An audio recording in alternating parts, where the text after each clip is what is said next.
Assalamualaikum warahmatullahi wabarakatuh. Waalaikumsalam warahmatullahi wabarakatuh. Alhamdulillah, wassalatu wassalamu ala rasulillah Sayyidina Muhammad ibn Abdillah wa ala alihi wa sahbihi wa man wala wa la hawla wa la quwata illa billah, amma ba'd. Ikhwani rahimakumullah, sebagaimana kemarin kita semua berkumpul di tempat ini di Majelis Taklim Ribat Al-Murtadha di Singosari, Malang. Alhamdulillah, malam hari ini juga kita tetap melaksanakan salah satu dari kewajiban agama, yaitu thalabul ilmi, mencari ilmu agama. Mudah-mudahan kita tetap dicatat sebagai orang-orang yang senantiasa mencari ilmu sampai kelak kalau kita dipanggil oleh Allah Subhanahu wa taala. Allahumma amin. Karena orang yang mencari ilmu atau orang yang berjalan keluar dari rumahnya khusus untuk mencari ilmu agama, sesungguhnya dia dipermudah oleh Allah Subhanahu wa taala jalannya itu untuk menuju surga.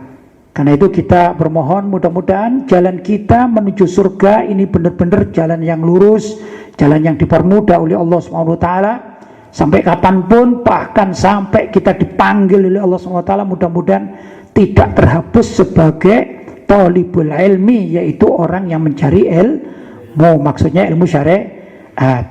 Untuk malam hari ini kita akan membahas tentang satu tema juga terkait dengan surga, terkait dengan neraka, ya. Karena kita ingin masuk surga dan takut masuk neraka, ya. Yaitu pada salah satu karya tulis saya dalam artikel berjudul Melintasi Jembatan Sirat. Sirat yaitu maksudnya as-siratal mustaqim, yaitu jalan yang lurus, atau sirat dalam artian jembatan yang kelak dari padang mahsyar menuju surga. Yaitu titian, ya, dalam bahasa Indonesia adalah titian atau jembatan atau titian, dikenal begitu. Untuk kali ini saya persilakan akhina Muhammad Ilmi, ya.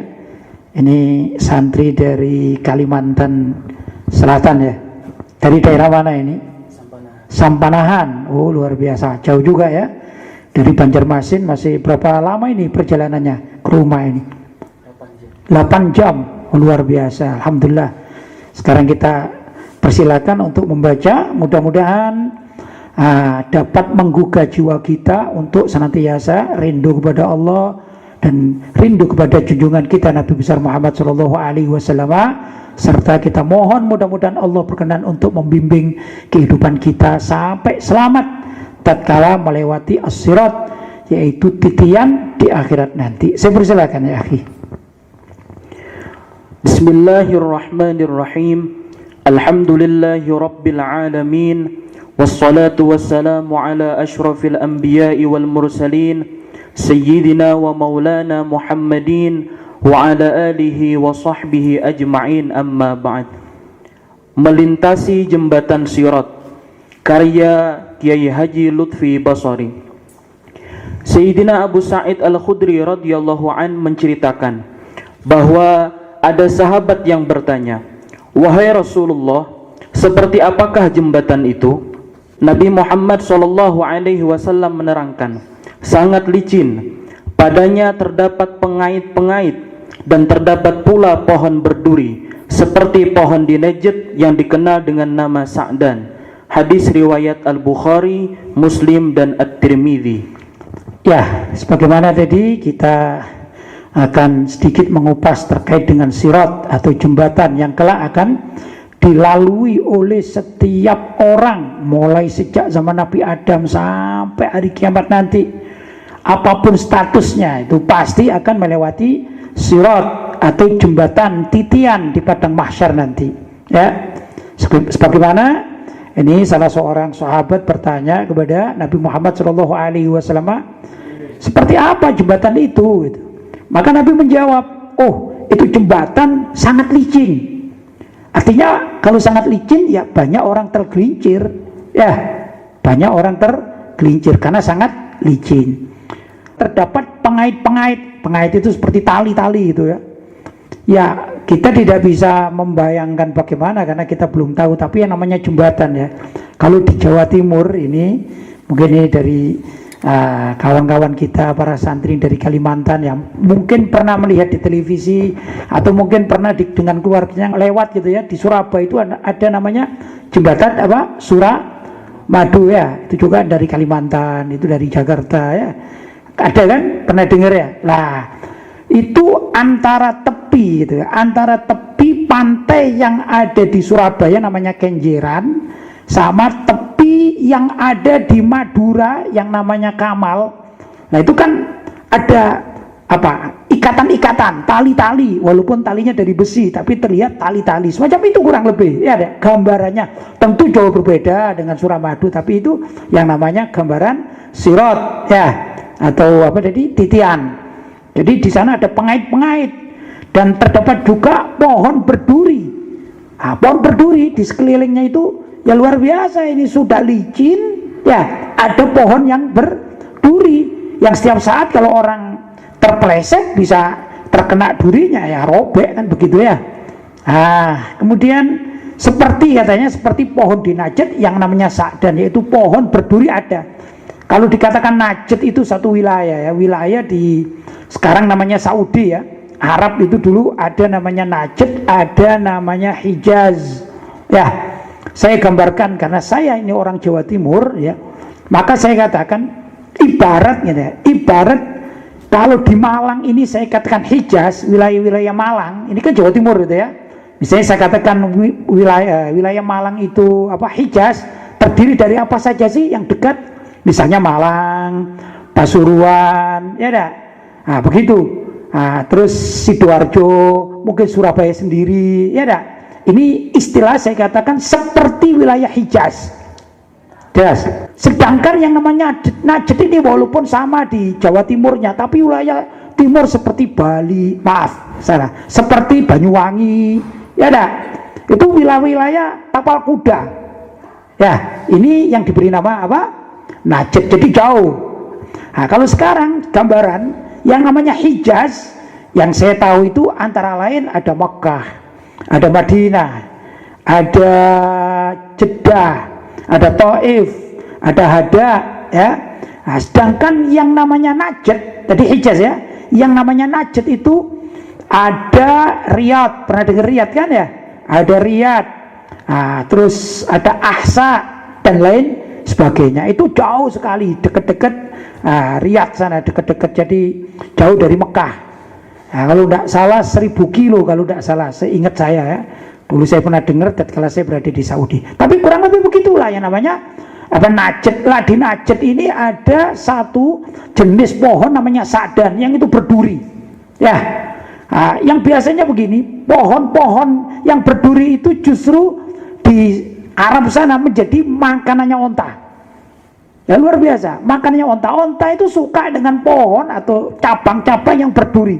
Jadi kalau kita orang Jawa Timur makan kerupuk, ya ada bunyi kraus itu, barangkali ini Jawa Timuran ya, mohon maaf ya, kraus.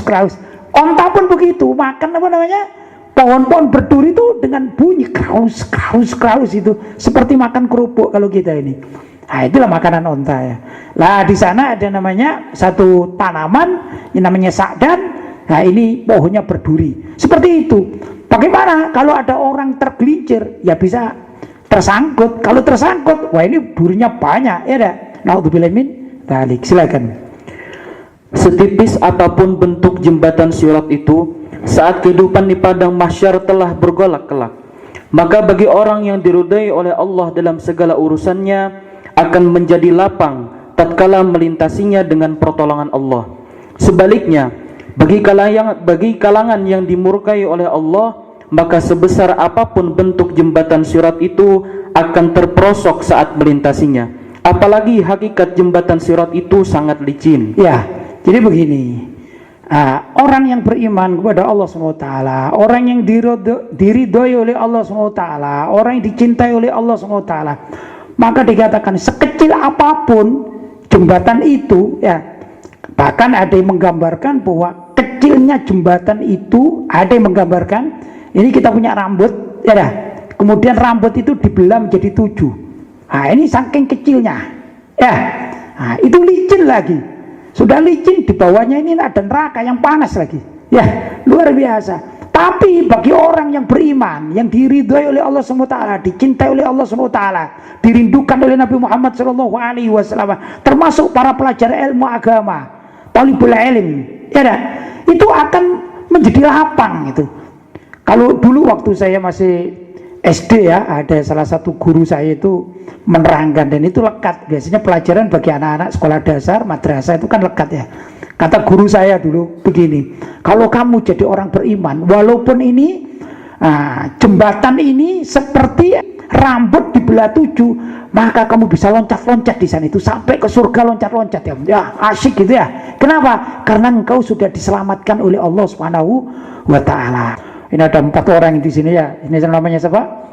Khairul ya, namanya Muhammad Ilmi, namanya Labib, namanya Rijal, itu namanya Muhammad Ta'abud ya, itu namanya siapa itu? Lutfi Barakba, itu Ahmad Al-Kaf, dan lain sebagainya. Ini kan mencari ilmu kan, dan lain sebagainya yang hadir ini ya, dan lain sebagainya. Itu akan dipermudah jalannya menuju surga. Karena talibul ilmi, pelajar ilmu, itu besok yang mudah-mudahan hakikat terjadi ya. Walaupun tadi sirat tipis seperti itu, tapi kita jalannya itu bisa apa ya? Kata orang Jawa itu lenggang kangkung, ya nyantai aja. Karena yang kita lihat ini jalannya besar. Kenapa? Karena dipermudah oleh Allah SWT untuk masuk surga. Jadi jangan khawatir bagi orang-orang yang baik. Ya, lanjut. Kemudian lanjutannya gini. Tapi sebaliknya bagi kalangan yang dimurkai oleh Allah, itu ya lanjutannya.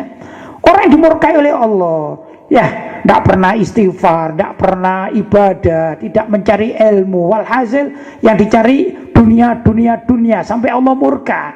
Kita tidak bicara orang kafir ya, kita bicara intern umat Islam ya. Tapi dia tidak tahu lah namanya sholat ya enggak, malah judi, mabuk dan segala macam. Walaupun dia Muslim, itu apa yang terjadi?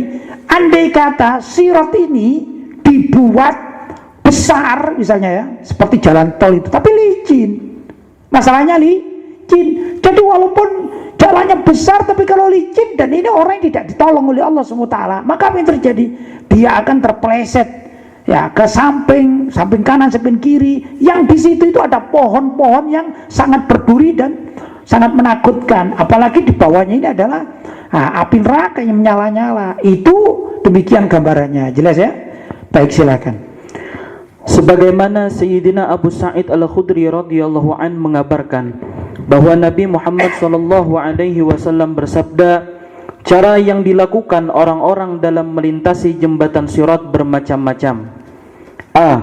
Ada yang sekejap mata. B. Ada yang sekejap kilat. C. Ada yang seperti angin kencang. D. Ada yang seperti burung terbang. E. Ada yang seperti larinya kuda balap. F. Ada yang seperti jalannya unta.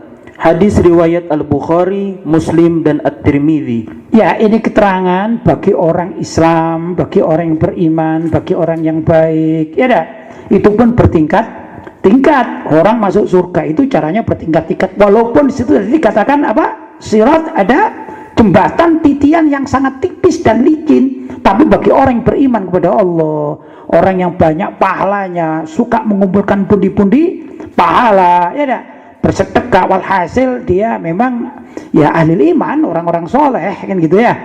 Maka kata Nabi SAW, gimana? Ada orang yang sekejap mata, seperti buruk, perjalanan buruk namanya sekejap mata, secepat sudah ya, namanya sekejap mata. Begitu mata memandang cek sudah sampai di sana, itu sekejap mata. Berarti apa? Luar biasa, dia tidak kenal namanya jembatan licin dia, ya dah. Itu pertama. Yang kedua, seperti sekejap kilat. Kilat itu lebih lamban daripada daripada mata ya. Jadi kilatan itu ada durasinya, kilatan antara kilatan dengan tempat yang dituju ada durasinya. Tapi kalau sekejap mata enggak ya. Ini lebih rendah lagi. Artinya kalau secara ibadah, kalau saya gambarkan, yang sekejap mata itu ibaratnya orang yang ibadahnya nilainya 100. Ya, gampangnya begitu. Kemudian ada yang sekejap kilat, ya saya katakan nilainya 95, ya enggak? Lebih rendah sedikit. Kemudian ada juga yang seperti angin kencang. Nah ini angin kencang, ya namanya angin kan cepet ya. Nah, ini saya gambarkan seperti nilainya itu 80 lah, barangkali begitu, atau 85. Atau jadi belum 90 belum ya. Jadi 100 terus 95, ini 90 lah kurang lebih ya. Kemudian ada yang seperti burung terbang, ya terbang burung secepat-cepatnya juga kalah dengan angin kan begitu ya. Ini nilainya berapa ya? 85. Berarti kita orang baik, tetap menjadi orang baik cepat ya. Ada juga yang seperti larinya kuda balap, ya kuda tapi dengan burung seperti burung elang itu cepat sekali itu, kalah kalau kuda. Ya, maka ini saya anggap gambarannya berapa? Nilainya 80 ya. Nah, begitu. Kemudian ada yang seperti larinya onta, ya larinya onta. Onta itu secepat-cepat onta dengan kuda masih cepatan kuda. Ya saya katakanlah 75 misalnya. Demikian dan seterusnya. Jadi setiap orang tergantung dari amal ibadahnya. Banyak-banyakan pahala yang dikumpulkan. Ya, banyak-banyakan ketaatan yang dikerjakan oleh setiap orang. Semakin orang taatnya banyak, maka dia coba larinya. Begitu ya, masuk surga. Kalau sudah begitu kira-kira ada pengaruh enggak? Sirat jembatan yang tipis licin yang kecil sekali enggak terpengaruh. Kenapa? Karena Allah yang menolongnya. Sebaliknya, kalau orang itu yang dikumpulkan adalah dosa-dosa, maka dia ini susah. Walaupun dia ini melihat jembatan yang besar, tapi licin dia ini ya. Bahkan dia naik apapun akan tergelincir. Begitu kurang lebih. Saking sulitnya untuk melewati jembatan yang sangat tipis tadi itu. Jelas ya? Silakan. Dalam satu riwayat, Nabi Muhammad SAW bersabda, "Maka selamatkanlah orang yang selamat. Ada pula yang terluka saat melintasinya, tetapi terlepas dari ikatannya. Juga ada yang didorong ke neraka saat melintasi jembatan." Hadis riwayat Al-Bukhari, Muslim dan At-Tirmidzi. Ya, ini ada riwayat lain ya yang hampir sama ya, yang isinya ya, maka selamatlah orang yang selamat. Iya, yang selamat ya, karena pertolongan Allah Subhanahu wa taala itu dalam bahasa lain dikatakan masuk surga birahmatillah, dengan rahmat Allah ya. Ada pula yang terluka saat melintasinya, ya kan ada pohon berduri. Tadi kan diterangkan ada pohon berduri, maka ada yang terluka. Walaupun selamat masuk tapi terluka, ya gak enak juga kan gitu ya. Karena apa itu? Ya dia ahli ibadah tapi juga pernah bermaksiat, belum sempat bertobat dan kemudian dipanggil oleh Allah dan lain sebagainya, kan ada saja ya. Kemudian tetapi terlepas ikatannya, yaitu melintas dia luka, sudah bagus, terus ikatannya ini terlepas sehingga dia terperosok sedikit menyerempet pohon-pohon berduri, akhirnya luka. Ada juga yang demikian. Juga ada orang yang melewati di situ, seperti jalannya enak, tapi didorong ke neraka. Naudzubillah min dzalik. Akhirnya apa? Ya tidak selamat. Dia sudah enak jalannya, tapi ada kekuatan yang sangat kuat, yaitu malaikat, itu mendorong orang. Ceras. Akhirnya kemana? Pergi ke neraka, terjatuh ke neraka. Ada yang demikian. Macam-macam orang melewati jembatan Sirat. Bayangkan aja jumlah manusia sejak zaman Nabi Adam, ya enggak? Sampai kelak di hari kiamat berapa itu orang? Tentu nasibnya berbeda. Silakan. Sayyidina Abu Hurairah radhiyallahu an mengutarakan bahwa Nabi Muhammad SAW juga bersabda, "Kemudian dipasanglah sirat di antara kedua tepi, berarti di tengah-tengah neraka jahanam. Maka akulah orang pertama yang melewatinya dari kalangan para rasul beserta umatnya masing-masing. Pada hari itu tiada seorang pun yang berbicara kecuali para rasul. Dan perkataan para rasul pada hari itu maksudnya saat melintasi jembatan adalah, wahai Allah, selamatkanlah. Hadis riwayat Al-Bukhari dan Muslim. Ya, saya gambarkan tadi itu ya. Ibarat ini ada Surabaya, ada Madura. Saya gambarkan saja ya. Memudahkan kefahaman. Dalam bahasa Arabnya takribul faham ya. Ibarat Surabaya itu padang mahsyar, lah di Madura itu surga. Di tengah-tengahnya adalah lautnya itu neraka, kan gitu. Jadi sirat jembatan itu dipasang di dua tepi pantai, ya dah. Pantai di Surabaya sama pantai di mana? Di Madura, seperti itu. Ya, jadi pada mahsyar satu tempat, surga satu tempat, bawahnya ini neraka. Ada dua jembatan gini, ada dua tempat yang dipasang. Jadi di tengah-tengah ini apa? Ya kalau nengok ke bawah gini kelihatan neraka jadinya. Ya, kurang lebih begitu. Nah, kemudian tatkala sudah dipasang itu, maka para nabi semuanya akan berjalan membawa umatnya masing-masing. Semua tidak bisa berbicara kecuali para nabi dan para rasul, ya enggak? Dan orang yang sudah melewati jembatan tadi itu, maka yang dibicarakan atau yang disebutkan hanya mengatakan, wahai Allah selamatkanlah, wahai Allah selamatkanlah, salimna salimna, selamatkanlah kami, ya dah. Kenapa? Jangan sampai keprosok ke neraka. Ya, itu gambarannya begitu kelak di akhirat. Jelas? Silakan.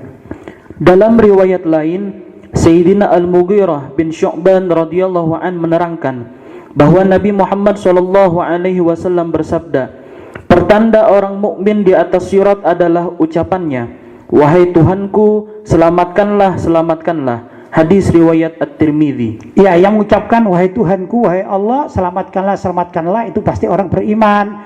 Karena dia meyakini bahwasanya Allah ada bersama mereka. Sedangkan orang kafir tidak yakin. Ya sudah, mereka tidak perlu mengatakan selamatkanlah, selamatkanlah, langsung didata masuk neraka, didorong masuk neraka, ya tidak?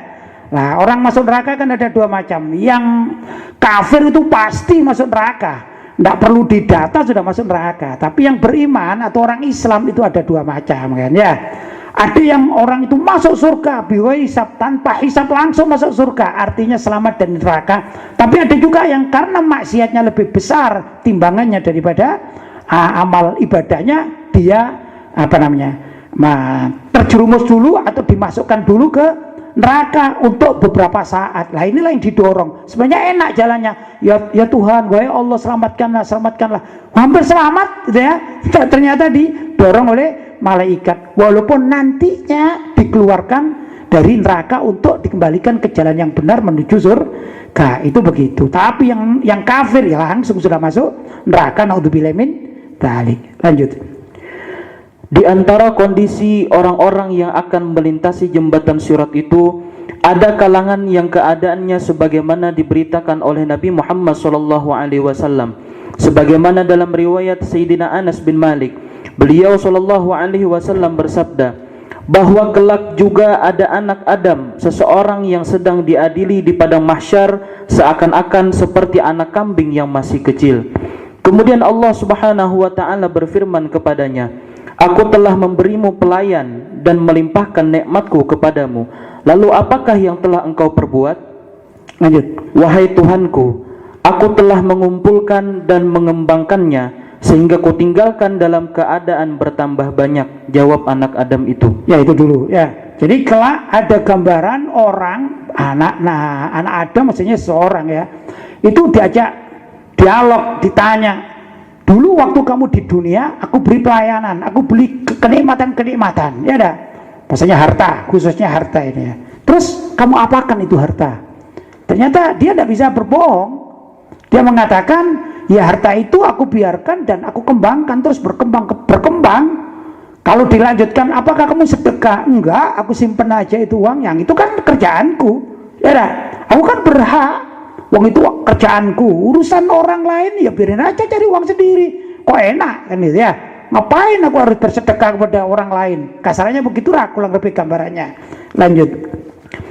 Lalu ia memohon, untuk itu kembalikanlah aku ke dunia, niscaya aku akan membelanjakannya di jalanmu. Nah, kemudian dia nyesal. Ya, kenapa nyesal? Karena tahu bahwasanya uang harta yang dia kumpulkan itu akan menyulitkan dirinya di Siratul Mustaqim, di jembatan tadi itu ya, di sirat. Akan menyulitkan dirinya di jembatan, bahkan di padang mahsyar menyulitkan.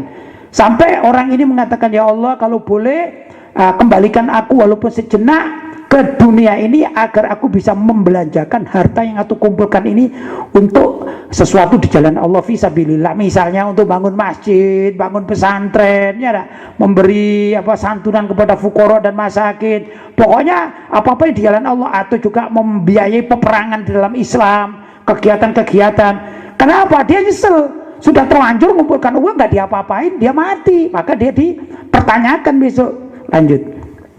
Allah Subhanahu wa taala berfirman, "Perlihatkanlah kepadaku semua yang telah engkau kerjakan." Ya Allah meminta pertanggungjawaban. Ayo cepat, aku lihat mana itu uang yang dulu aku kasih sebagai rezeki. Iya ya Allah, betul-betul saya kumpulkan. Tapi saya kumpulkan saja, saya timbun. Ya, saya nggak peduli. Yang penting saya timbun. Saya sekarang benar-benar menyesal, gitu ya. Lanjut. Anak Adam, orang itu tetap memberikan jawaban yang sama. "Wahai Tuhanku, aku telah mengumpulkan dan mengembangkannya sehingga kutinggalkan dalam keadaan bertambah banyak.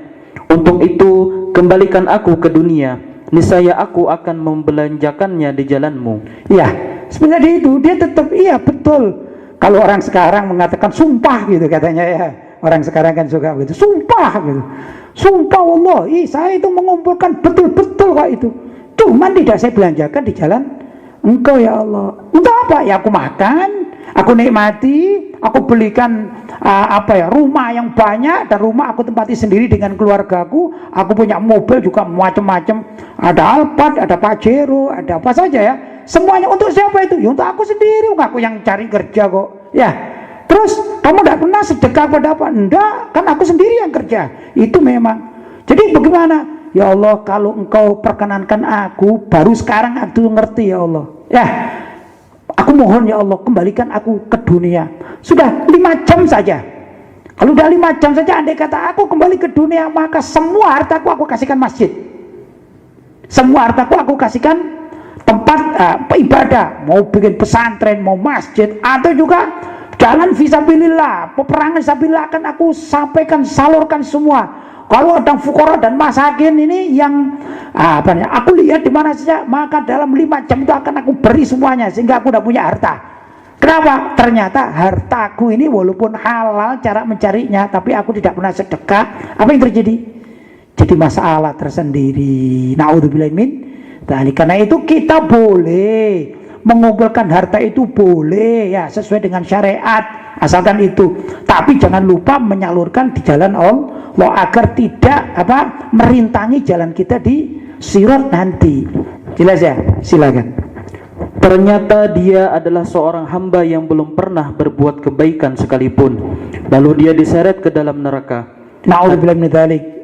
Hadis riwayat At-Tirmidzi. Ternyata orang ini adalah seorang hamba, maksudnya manusia, yang belum pernah berbuat kebaikan sekalipun. Sekali aja tidak pernah. Itu dia dunia.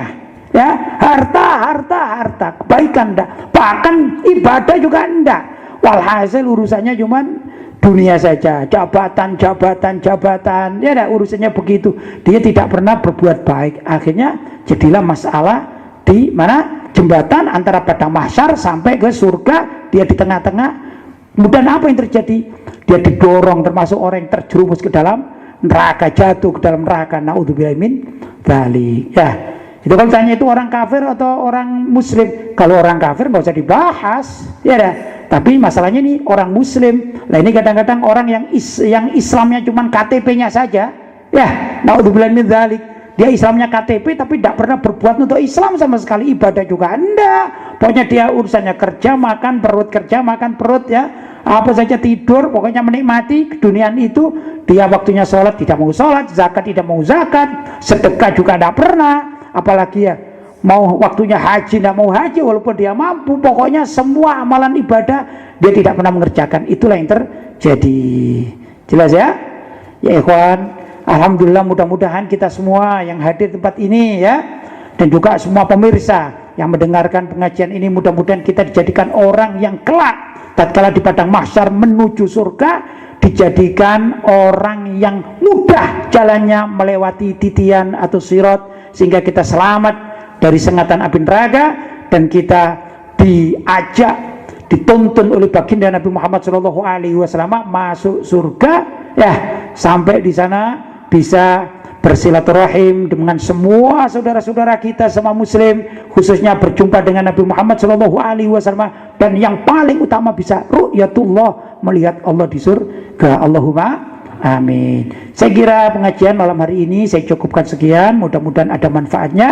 Hadza ma aqulu lakum wal afu minkum. Wassalamualaikum warahmatullahi wabarakatuh. Waalaikumsalam warahmatullahi wabarakatuh.